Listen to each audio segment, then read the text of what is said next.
Oh, yeah, yeah, yeah, yeah.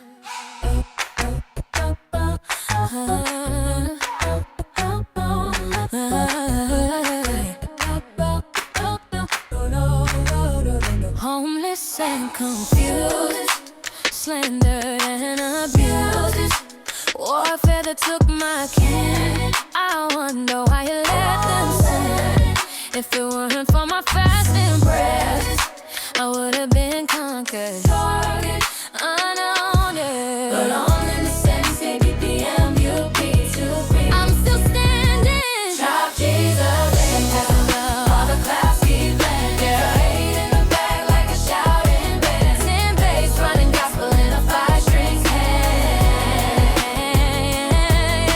I gotta be grateful I made it through. 'Cause your mercy wrote the chapter I never knew. Yeah, the memories, the scars, and the tears I cried. But your love kept me breathing when my hope had died. It's the sleepless nights and the sweats. My enemies never let up. Yeah, they placed their bets. But your grace covered every trap set for me. You were fighting in the spirit where I couldn't see. Oh, so when no peace feeling, so when no peace seeing, I'm learning peace, man. I'm learning to receive. I when no peace seeing, I'm learning peace seeing. So when will peace fill me? Peace fill me. I'm learning to receive. I'm learning to receive. Restoration of the year. I choose now to believe. You keep every promise. You ain't overlooked me. You ain't overlooked me. Yeah. 'Cause I never would have made it if you weren't with me. Yeah. I'm learning peace, man. I'm learning peace.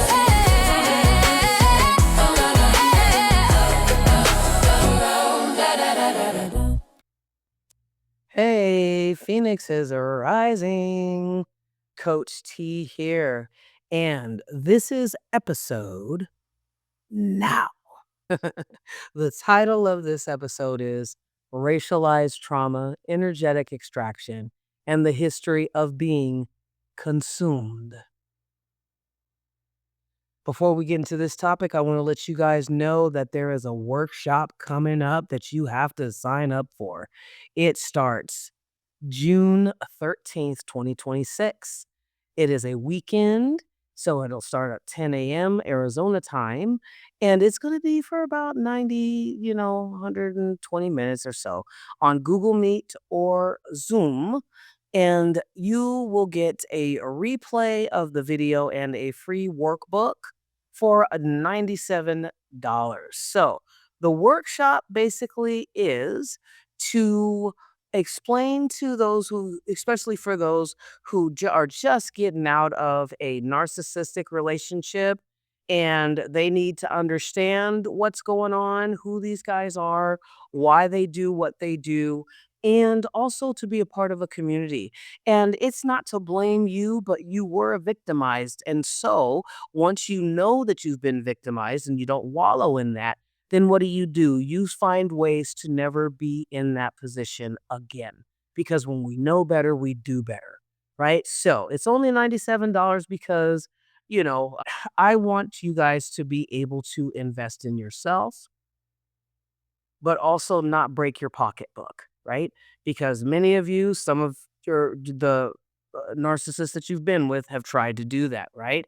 And truthfully, the value of 2 hours of clarity, language building, nervous system understanding, and support is absolutely in the range of $500 to $2,000. But again, this isn't about money. This is about healing. When I was on the streets, I didn't know what I was going through. I had somebody who was absolutely obsessed with me, could not take rejection, thought that the part of the cluster B cocktail is histrionic personality disorder, where they misconstrue, sometimes purposely, relationships that they're in, you know?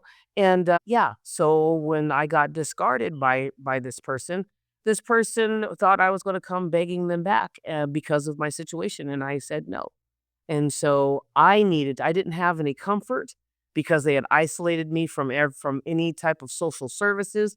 They even isolated and sabotaged me from getting tiny home housing, which is what led for me at 40 to be on the streets, homeless for 3 years. And I got up off the streets through doing security gigs and working 2 jobs and a lot of overtime. So I know what it's like. And so I wanted to Phoenix's Rising Academy is for those of you who want a community because many people don't believe that we've gone through what we've gone through and they have cognitive dissonance, which is when your brain splits and it can't understand what is going on because it's not a part of what it's familiar with, right? So you have this cognitive dissonance and people shut it out because it's just too surreal to think that somebody would sadistically, maliciously, methodically, um insidiously break somebody down simply because they said no or because they left or because they smiled, et cetera, et cetera, et cetera. So please check out this workshop. Again, it's only $97. That's your investment. It comes with the workbook. Is it already included? Because that's where we're going to study from. And which was created by me while I was coming off out of the streets and God was getting the download.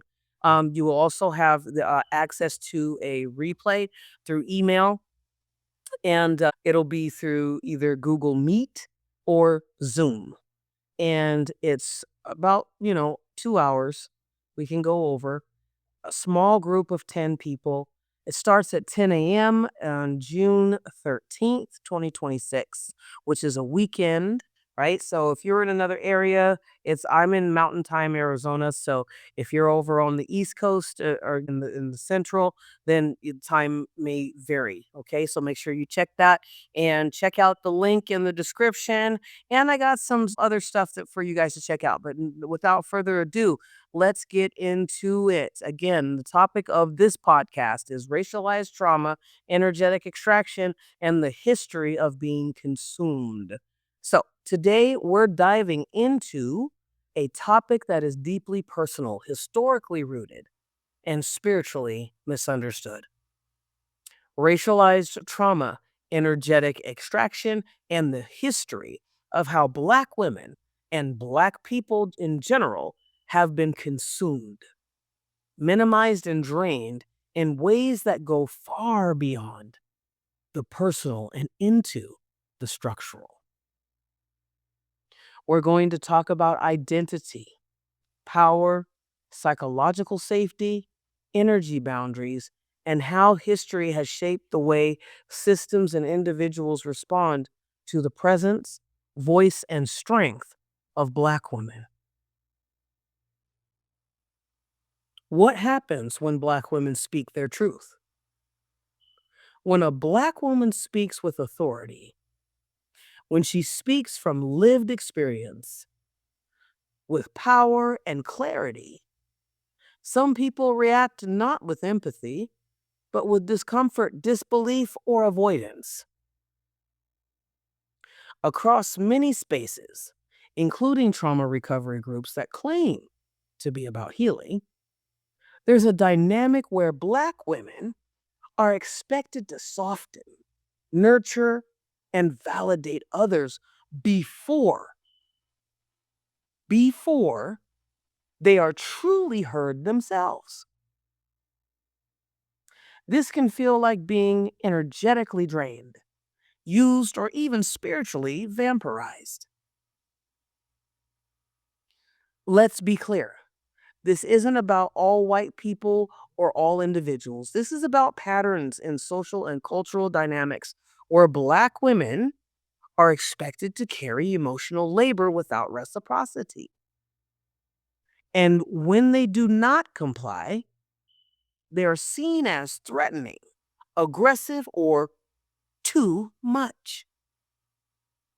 Black women have historically carried more emotional labor than they have been given credit for. And many systems weren't built for them to assert authority, intelligence, and self possession at the same time without being invalidated. When that happens, some people recoil, not because of you, Black woman, but because they are not used to seeing Black women stand unmediated by comfort or accommodation. The energetic side of extraction. When I say people drain energy from Black women, I'm not speaking metaphorically alone. I mean in a psychological or in social terms, is how I mean it. There's a long history of outsiders trying to benefit from the labor, suffering, resilience, or wisdom of people of African descent without honoring their agency or personhood. That extraction takes forms, such as in recovery spaces where narratives are centered on comfort for the majority rather than the truth, in programs where wisdom is valued only when it fits familiar frameworks, in interpersonal dynamics where Black women are expected to nurture before being validated, in cultural perceptions that see strength as exceptional rather than deserved. This form of extraction is very real. It drains emotional capacity, slows validation, and creates spaces that feel welcoming in tone but reactive in practice. A historical parallel, the Mumia phenomenon. And I don't know if I'm pronouncing that right, but here we go. Before we go deeper into the emotional and social, I would like once again to remind you guys of a workshop that is coming up June 13th, 2026. It is a weekend morning online at 10 a.m. Mountain Standard Time, up to 2 hours with Google Meet or Zoom, and you will receive a replay of the video of the workshop, and the workbook is included because that's where we're going to come from. So your investment of $97 is going to teach you how to regulate your nervous system, how to identify what type of cluster B you're dealing with, or when cluster B's kind of shift in from, narcissist, psychopathic, sociopathic, histrionic, antisocial, borderline personalities, etc. And what those tactics, what it is that they do, each one of them does, and what those tactics are. So then that way, there's not just a confusion about the term narcissist. I always use the term cluster B because it is seriously a cocktail. Everything the reason why a lot of survivors cannot identify or just peg one is because it's not just one. They're shape shifting. Okay. So, I mean, this trauma informed recovery is intensive, and it can run normally anywhere from 500 dollars to $2,000. And it depends on the coach and the clinician, of course. But I am one, when I was on the streets again, I rehashed this, but I'm going to tell you again because repetition is key. I did not have anybody to help me. I did not have anybody who was supporting me. That was part of my punishment. That was part of the shaming ritual, and the guilt trip was that I didn't deserve to have a home. I deserved to be on the streets. I deserved to actually, try and sell myself. And I did not. And so I really had to go into fasting. I really had to go into prayer. And I really had to listen to my intuition and be obedient to the chiding of the Most High and my ancestors. So it got me in deeper connection with the Most High God. And so I don't want you to have to go through that strain, because it would have been nice to have a hug. It would have been nice to have an ear to actually listen instead of pretend, and maybe whether they could relate or not. Yeah, it would have been nice to have that support and to have outside material protection, that rather than just, but the spiritual is nice because I'm here and I've made it through.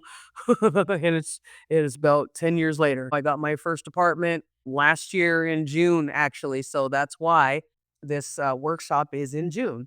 So coming, and I just wanted to build a community where we can all just kind of share. Well, I talk about different things and Phoenix Rising Academy. I'm also on Sharewell and looking for other coaching platforms to share my experience, strength, and hope with. And again, I just hope that you come and decide to invest in yourself, decide to invest in the Phoenix's Rising Academy community, and never leave. Okay. And also, there will be a pick between all the attendants. Pick three people who can do at least 2 weeks, get two different sessions with me for 45 minutes. All right. Okay. So let's get back into it. Let's see. So I want to ground us historically with an example of how consumption has literally played out in medieval and early modern Europe. From the 20th century through the 18th century, a substance called mumia or mumia was sold in pharmacies as a cure-all medicine. Originally, the word mumia referred to natural bitumen, a resin-like mineral substance used in healing practices. But through translation and misunderstanding, Europeans came to associate the term with actual Egyptian mummies. So apothecaries began importing mummified human remains from Egyptian tombs, grinding them into powder and selling them as medicine from everything from headaches to wounds. I can't imagine. Over time, supply couldn't keep up, and unscrupulous traders even made fake mummies out of recently deceased bodies to meet demand. Wow. Wow. I know that you want to comment. Put it in the comments below. Put them all. We can talk about this further. This practice continued, euphemistically justified as medicine for centuries.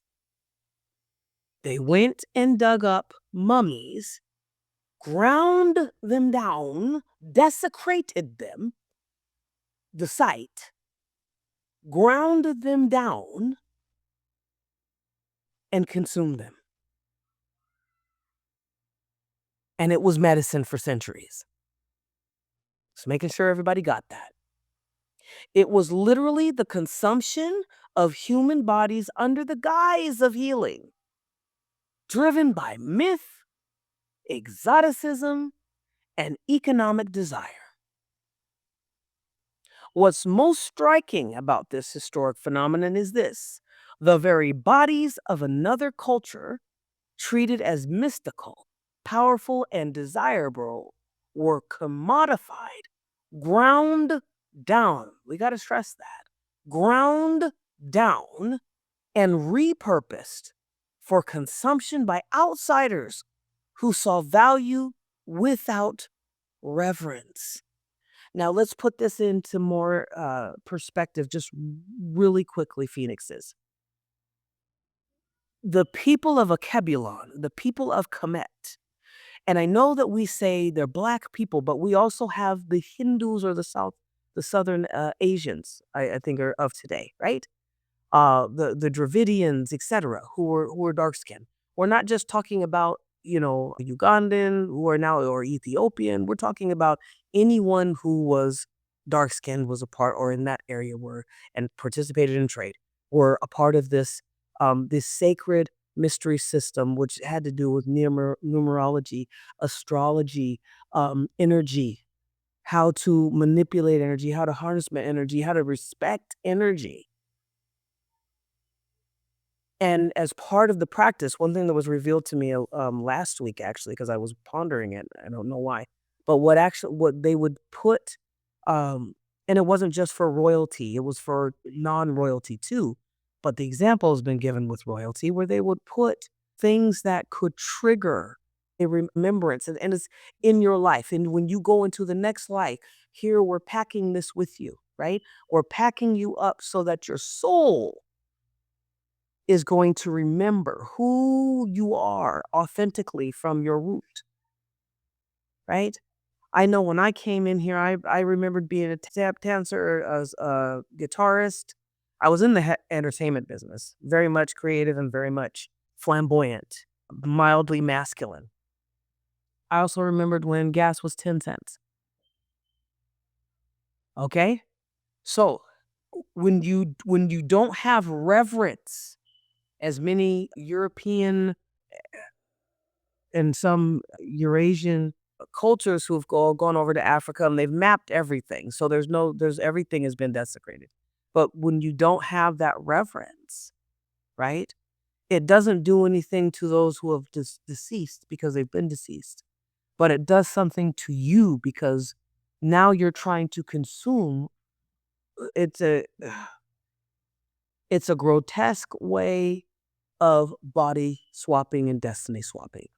You cannot tell me that they did not know that they were not going to get cured of a headache, you know, or any type of thing that they were trying to cure simply off of eating a mummy.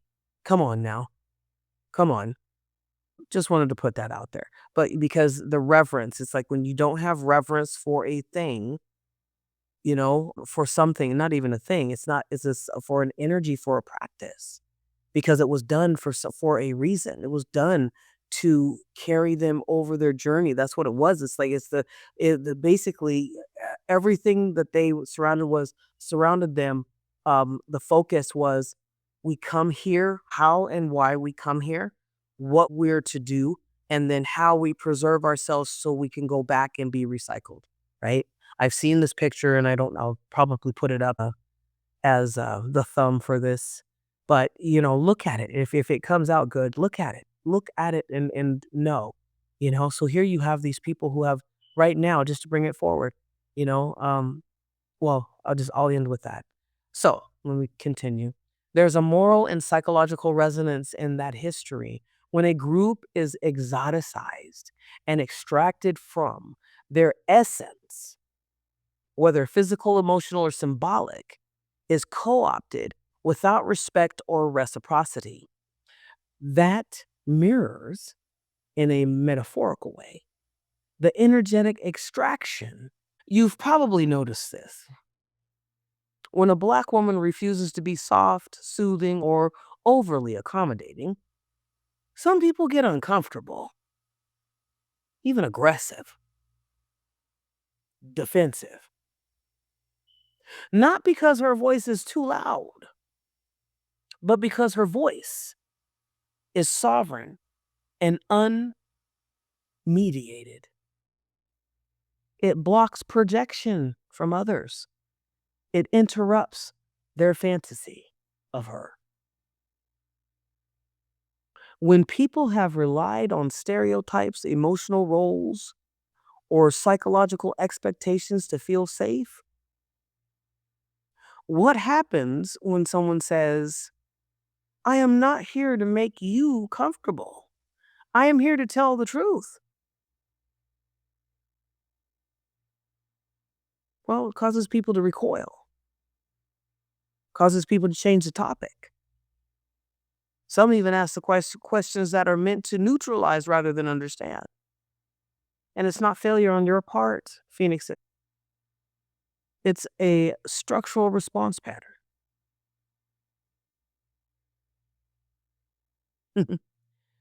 And just as a side personal note, let's see, it was 2 days ago now,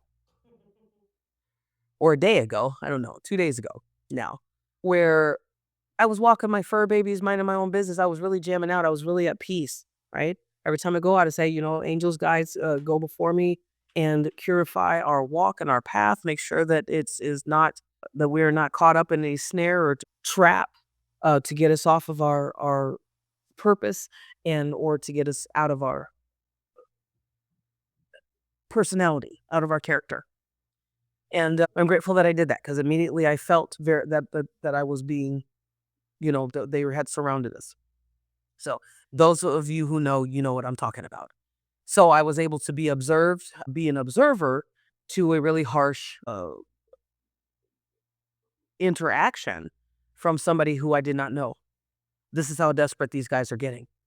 And what it towards the end, what I ended up saying, because this guy kept talking, and I don't know why he was talking. I think he was just upset, and about whatever something had happened on site. This was at my apartment complex, and I ended up saying to him, "It's like, you know what? I don't live my life for you. I don't care what you think about me. I don't know you. You've been violent. You've been aggressive. You're denying my right to quiet enjoyment." And not only that, but he was using a 1-year-old as a shield. I mean, okay.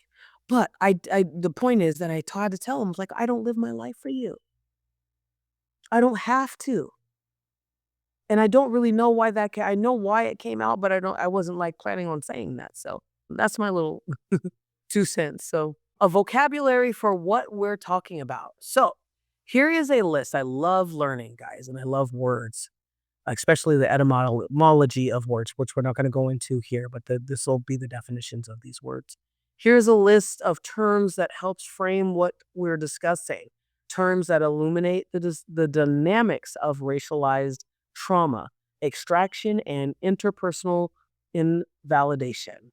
If you want to repeat these to an audience, yourself, or on YouTube or on TikTok, if you do lives, because I just got off one today, very informative, then you can, use this. Racialized invalidation, disbelief or is a disbelief or minimization rooted in cultural bias. Energetic extraction, emotional or psychological draining without mutual support. Peer response avoidance, discomfort leading to distracting, or excuse me, peer response avoidance is discomfort leading to distancing instead of engagement.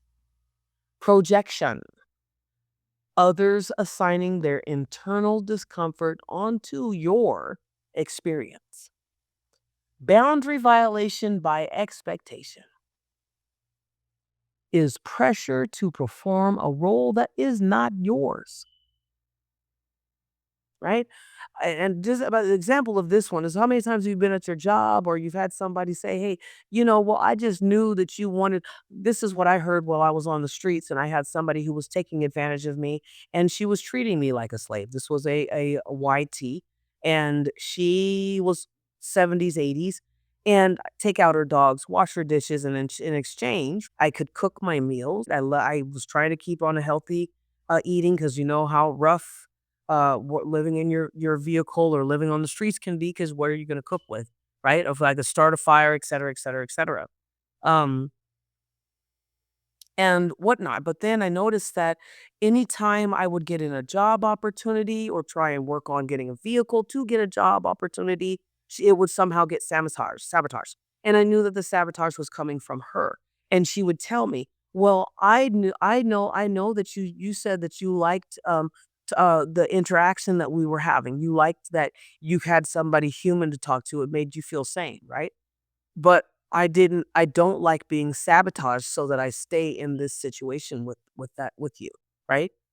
Which is what people would, so you're pressure to perform a role that isn't yours. My role wasn't to be her maid. It wasn't to be her mammy. It was a business exchange. It was a transaction that where I would exchange this for that. And I held up my end of the bargain and she did not held up hers. Um, so narrative appropriation, taking someone's lived experience and using it for validation without honoring their authorship. Boy, oh boy. I'm going to save that because I'm going to have a live. I'm going to go live on YouTube. Hopefully you guys catch it in time by the time I post this. But I'm going to go live on YouTube and we're going to talk about this use of the N word. Cultural optation, taking symbolic elements without acknowledging origin or agency. These are terms I want you to normalize when talking about your experience. not as clinical labels, but as conceptual tools that help audiences understand what's actually happening. Okay? So, to kind of close, when Black women step into authority, truth, vulnerability, and power simultaneously, the reaction they get isn't always neutral. For some, it's unfamiliar. For others, it's uncomfortable. For a few, it's threatening. But here's the truth: you are not draining others, others are reacting to your refusal to be consumed. Your voice is not too much, it's too authentic to be co opted.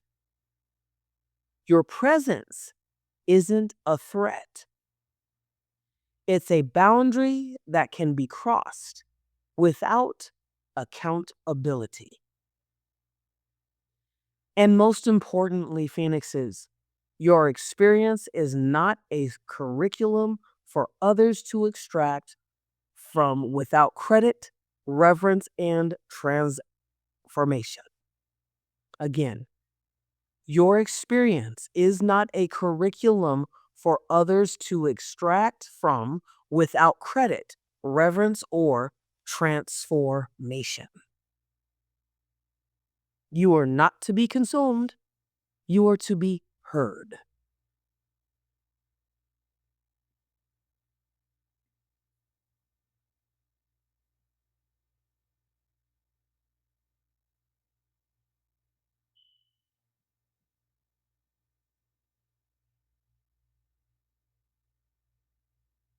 All right. So thank you so much, Phoenixes.